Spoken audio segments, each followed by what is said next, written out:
Oh, actually, we're not starting here. Okay. All right. So we're doing the halachos of lashon hara. So we are going to do the Rambam, but instead of starting in the Rambam and the Mishnah Torah, I want to start in the Sefer Mitzvos, because let's just do a quick methodology review. Rambam wrote the Sefer Mitzvos as the unofficial introduction to the Mishnah Torah. Unofficial, yeah. Well, okay. Well, it depends on. Okay, he starts off the Hakdama to the Sefer Mitzvos saying he wanted to write the Mishnah Torah. But then he knew, and he wanted to cover every mitzvah, but then he knew that people would question where he got the mitzvahs from because the Bahag messed up everyone's count. Right. So then he said, I'm going to need to list every mitzvah according to me, what counts as a mitzvah, and then list all my rules for them. And then this is where he says that, hold on, this is the important point, is what is he doing in the Sefer Mitzvahs? So he says he's not going to give you all of the laws. Okay, that's for the Mishnah Torah. He says, I'm not giving you dinim. I'm just counting them. If I mention something about the mitzvah when I mention it, I'm just going to explain what the term means alone. So that you know what is the aseh or the lav, and what this term applies to. Okay, so like the example of this is like if I said, you have a mitzvah of kriyas shema. First of all, that just doesn't make sense if you translate it. Reading, listen, right? So in the Sefer Mitzvahs, he'll say kriyas shema means reading these three parshios twice a day, morning and evening, so it's just explaining like by way of, or if I say like, arba minim, that doesn't tell you, if you didn't know anything about arba minim, you wouldn't know what it is. So in the Sefer Mitzvahs, will say it means to take the lulav, the esrog, the hadas, and the aravos and pick them up, So we have here in Vayikra 19:16, Lo selech rachil be'amnacha, do not go as a rachil among your people.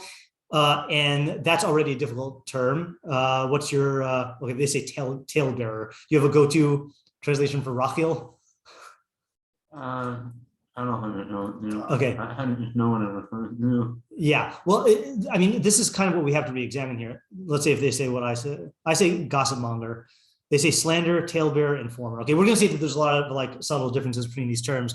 Yeah. So Rashi says, I'm going to read this Rashi in English because it has some grammatical stuff. He says, I say that because all those who sow discord between people and all who speak slander go into their friends' houses in order to spy out what evil they can see there or what evil they can hear there so that they may tell it in the streets, they're called holche rachil, which that's probably a typo.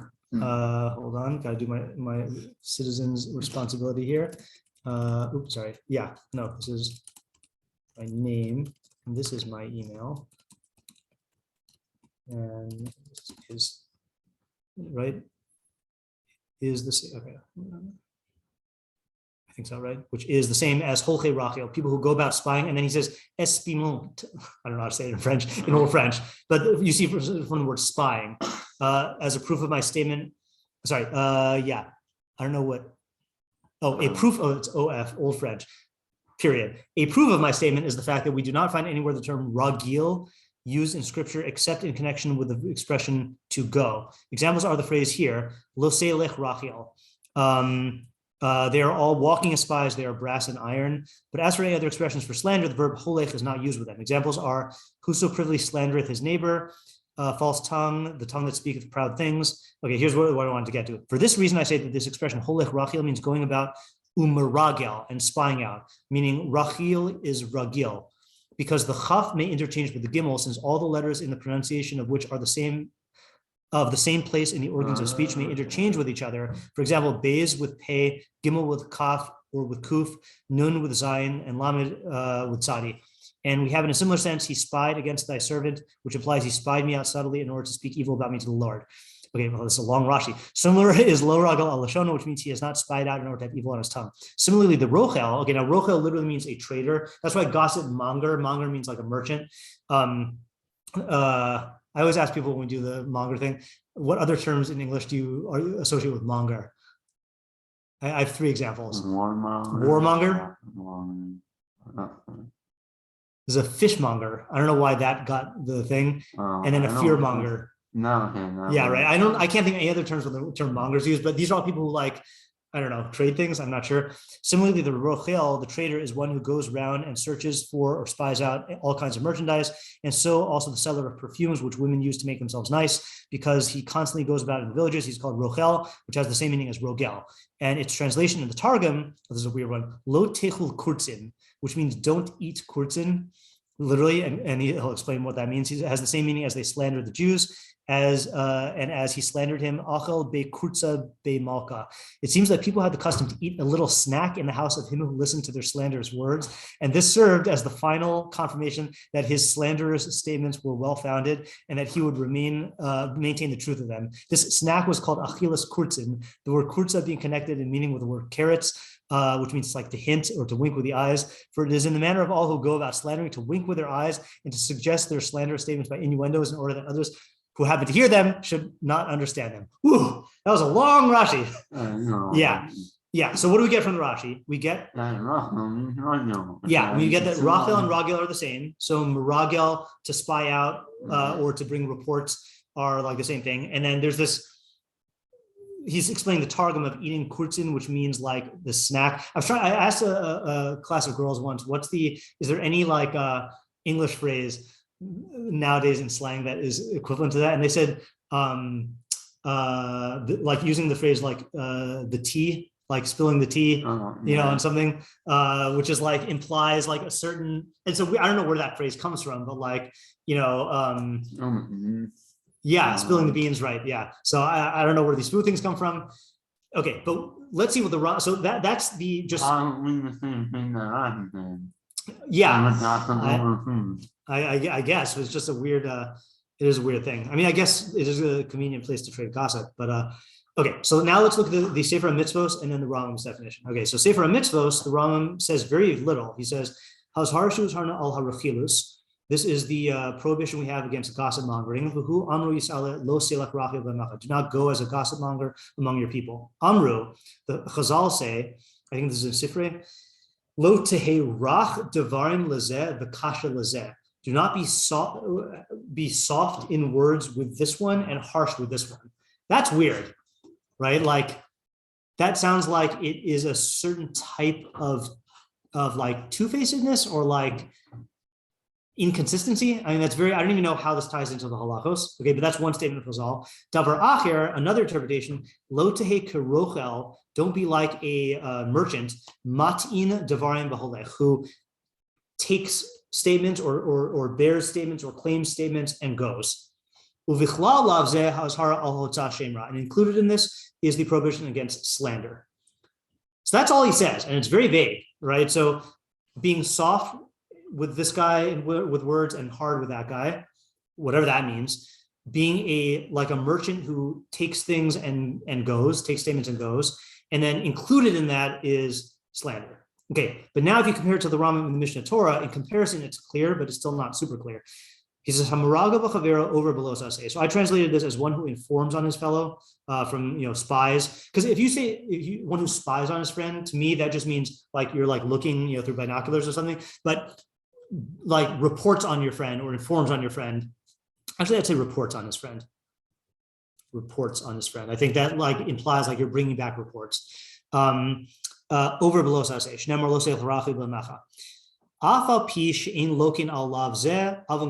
Even though you don't get malchus on this Lo Taaseh, it is a huge iniquity. Why don't you get malchus? For reporting. It's a lav shein b'maisa, right? It's a Lo Taaseh that doesn't involve an action because speech is not an action in halacha. So nevertheless, it is a big avon. It's a big iniquity, meaning it's a big imperfection. The gorim laharog nefashos rabos miyisrael, and it causes many Jewish souls to be killed. L'kach nismach lo, therefore it was juxtaposed to the statement lo samod adam reacha. So in the pasuk, if you look at it, it's in the same pasuk.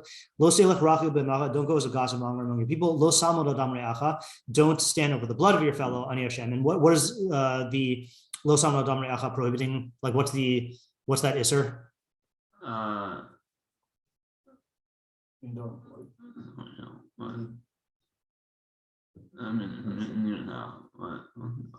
What? It's related, but it's not murder. It's like causing it. Yeah, how? So Rashi gives examples. This is a shorter Rashi. Through. Where did it go? Yeah, liros b'misaso. So you're watching him die.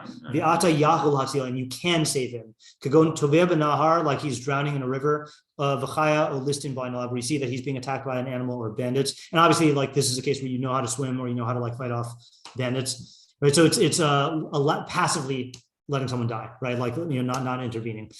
Okay, so going back to the Rambam, so he's saying that the two psukim are juxtaposed because rechilus causes many Jewish souls to die. And he says, say ulamad ma'ir l'doeg ha'adomi, go and learn what happens to doeg ha'adomi. Okay, which we'll do that in a second.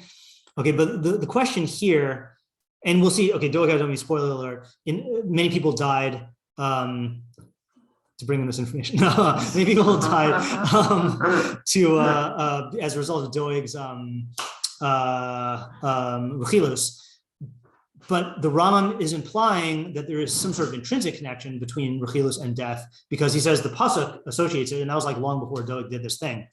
Okay, then he says the definition. Okay, and this is a very vague definition, at least in terms of vaguer than we might want. Ezehu rachil, who is a rachil? Zeshu toin devarim. This is someone who I translate as who loads up on claims, because toin can mean to claim, like a taina, people say, but it can also mean to bear or to carry.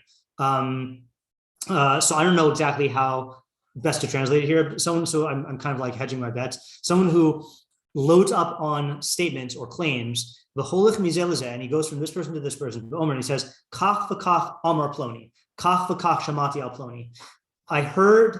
So-and-so said such and such, or I heard such and such about so-and-so. Afal pishuhu omer emes, harzeh machri v'olam. Even though he's speaking truthfully, he destroys the world. Okay, so that's rechilus. Okay, in fact, you know what? Let's actually not do Doeg today. Let's do lashon hara and moti shemra, just so we get all the categories. Let's go to Rambam here. Okay, so we know about about a rechilus, that it involves taking statements and going from one person to another and saying, I heard this about someone, or so-and-so said this. Okay, then he says, yesh avon gadol mizeh. There is an iniquity that is much, much greater than this. And it's included in this lav. Lashon hara, and this is evil speech. This is someone who speaks of the degradation of his fellow. Even though he says the truth. Okay, so you've got rechilus, which is kach v'kach amar ploni, kach v'kach shamati alav, which implies. Okay, well, what is the implication, though, of the difference between lashon hara and rechilus based on what we've read so far? Because both of them are true. That's what they have in common. Here, I'll put the both definitions up. Right, they are both true. It sounded like rechilus was lavdafka true, or like lavdafka like omer emes. If I said that by lashon hara, and afal pisha omer emes. Isn't that lashon hara, not rechilus? That's lashon hara, and the first one is rechilus. Afal pishu hu omer emes. Oh, okay. Yeah. That's the difference. Okay, so lashon hara is specifically gnus, is specifically degradation. Okay, rechilus is not, and herein lies our problem, which is it makes it sound like if I say, like, oh, I heard Akiva say he had a good Pesach. That's rechilus, it sounds like it's too big of a category, So, and if you'll say that somehow like I'm being degrading by saying it, then that's already lashon hara, Lashon hara is purposely, degrading, right? Yeah. Even if it's true. Even if it's true, correct. Rechilus, not like that, but you are purposely going from place to place, spreading. Right. So that does seem to be a part of the definition of rechilus, is taking statements and going from this person to that person. But the question still is like, what does that imply? Okay. All right. So then let's finish out. There's two more categories. Avaha omer sheker, but if you speak falsely, moti shemra acha vero nikra, you are called a slanderer of your fellow, or someone who like produces a bad name for your fellow. Okay, so that is the easiest one, which is false. In fact, you know what? I think I have a chart of this. Hold on. Lashon hara. I mean, I know I have a chart. I think I can find it though. Wait, where did I last do this? Overview of lashon hara. No. What is lashon hara? Oh, you know what? They have a new thing. Hold on. They have an AI search engine now. Let's see if this is any better. You going to the right side of this? No, this doesn't even show. Oh, no. I don't want to search the web. This is even okay. Hold on. I know where I can find this though, I think. You probably show it tomorrow. You'll find it. Yeah, hold on. Lashon hara. Okay. Lashon hara overview. That's the one I wanted. Okay, so I think this will help. Ah, Okay, so you have okay, rechilus, gossip, which is true. Subcategory, or not subcategory, more stringent is I mean it's a subcategory in the sense that it's included in the law is lashon hara is negative speech, which is true, or degrading speech, and then motzi shemra is negative speech, which is false, and then we're going to see not today that there's something called avak lashon hara, which means the dust of negative speech. Okay, so those are 4 categories. But then there is another category, which I'm sorry, I'm going out of order here. The Rambam says in the same halacha about Baal lashon hara, okay, but a master of lashon hara, a professional, okay, zeh sheyoshev, this is a guy who sits. Okay, you have to be sitting. If you stand up, it's not lashon. No, that's not true. He sits, but he says, "Kach v'kach asa ploni, so and so did such and such. V'kach v'kach hayu avosav, so and so's parents were such and such. V'kach v'kach shamati alav, I heard such and such about so and so. V'omer dvarim shel ganai, and he's saying degrading things. Al zeh hakasuv omer yachreis Hashem kol sifsei halachos lashon medaberes gadolos.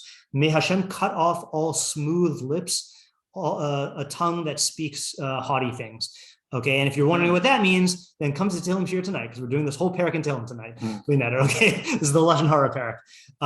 Okay, so just to review, and then we'll stop for today. We have 4 things we need to figure out. Okay, rechilus, which all he has is taking statements and going from this one to this one, saying such and such said Ploni, such and such I heard about him, and it's true, and it destroys the world, and it's what Doeg did. Okay, so we're gonna have to look at Doeg for a hint about that. Second is lashon hara, which is true statements which are liganai, which are degrading. Motzi shemra is false statements which are degrading. And then Baal lashon hara is a guy who sits and says things like that. So and so did such and such, such and such were his parents. I heard such and such about him, and he says dvarim shel ganai. Yeah. Yeah. One is someone who's in more than one piece of information. Right. Yeah. Okay, that's a good inference. Oh. Right. Yeah. That's actually a good way to say it. Is right, putting together many statements into like a full narrative. Yeah. I also was there a second? My second thing was I'm kind of wondering what the meraglim was. Oh, correct. You mean the meraglim in the Torah? Yeah, right. So it's always a difficult case because they point to the meraglim in the Torah as an example of lashon hara, but they do it through a kal v'chomer. They say like if you speak lashon hara about like inanimate land, kal v'chomer about like your fellow. Yeah, that's a very strange thing to use. Right. Did we read that? Did the Rambam say that in yesterday's Tumas Tsaras, or did he just do the kal v'chomer from Miriam? I think so also. Yeah. All right, fine. This search is not working. Okay. So tomorrow the agenda will be to look into the Doeg thing and define rechilus. Try to arrive at a definition of rechilus based on that and based on the Rambam statements. And another thing also, by the way, that you don't see here, presumably the thing the Rambam said of he speaks soft with this person and harsh with that person, I don't see where that's showing up in the halachos. So that's just something like, did the Rambam just drop that? I mean, yeah. Okay, lots of stuff to figure out. Okay. Let's go. All right, see ya.